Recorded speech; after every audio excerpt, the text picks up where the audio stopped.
Here's how to convert JPEG to HEIC. That's that iPhone or Apple compressed image format. So all we have to do is click and drag some files into this app that I created called ConvertSave. You can check it out with the link in the description down below, but it's this simple. You just drag them in, select HEIC, hit convert, and it will save those next to wherever your files came from.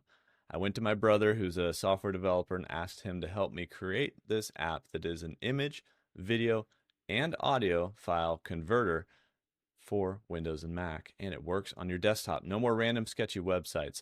By the way, if you're here accidentally, because you actually meant to go from HEIC photos to JPEG, it does that too. So just drag in your HEIC photos to ConvertSave, select JPEG from the list. There's JPEG and there's also JPG, and you can convert and save those right back to wherever your HEIC files came from. But if for some reason you do want to go from JPEG back to HEIC, you can use ConvertSave to do exactly that.